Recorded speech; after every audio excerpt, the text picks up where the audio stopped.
week 14 of the fantasy football season. Here's a few tight ends.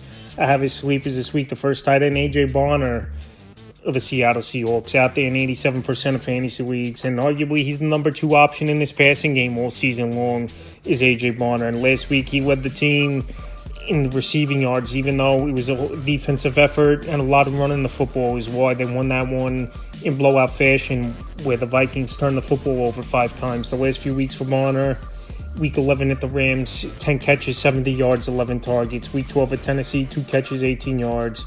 And Week 13, 4 catches, 35 yards, 5 targets, and a carry, 2 yards versus the Vikings. So Bonner, I know he's been a touchdown-dependent tight end at times this season for the Seattle Seahawks team, but also he's a tight end that's a big target, and him and Sam Darnold, since Week 1, they've had good rapport, where he had early in the season 4 out of 5 games with double-digit fantasy points. In the last few weeks, the numbers have fluctuated a little bit, but still 7 or more fantasy points in the last 3 out of his 5 games. So this week, good matchup with the Falcons. Their defense, I don't think, really is that good. And on the fast track is always a plus as well. So Bonner, if you need a sleeper, I think could be a decent option for owners this week. Next tight end, Mason Taylor of the New York Jets. Taylor out there in 78% of fantasy leagues. And right now he's taking a little bit of a backseat with the emergence of Adonai Mitchell and John Mechie, 2 wide receivers they traded for in the Sauce Gardner trade and one in the Michael Carter deal. So it was good for the Jets to get some young receivers with upside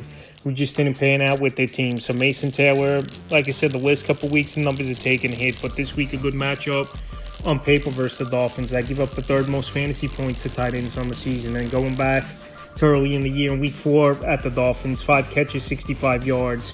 It was for Taylor on 7 targets. So the last few weeks for Taylor, like I said, he's not putting up good numbers, I'll say that. But this week I'm going off a matchup and a sleeper type of play. Week 11 in New England, 4 catches, 30 yards. Week 12 at Baltimore, 3 catches, 21 yards. And Week 13 versus the Falcons, 2 catches, 21 yards. So this week, like I said, it's a good matchup on paper.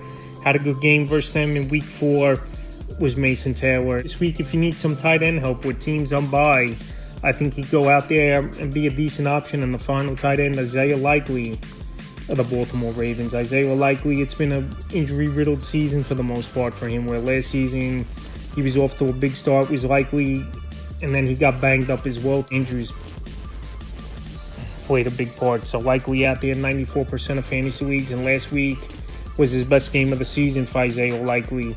So the last few weeks, they're trying to get him back into it a little bit, where pretty much, besides Zay Flowers, there's nothing in the receiving room, even though Zay Flowers had some bad games as well over the last few weeks. And this offense this week has to get back on track versus the Steelers, or they're going to lose the division lead, obviously. Week 10 at Minnesota, 2 catches, 17 yards. Week 11 in Cleveland, 2 catches, 15 yards. Week 12 versus the Jets, a catch, 10 yards. And then last week versus the Bengals, 5 catches, 95 yards.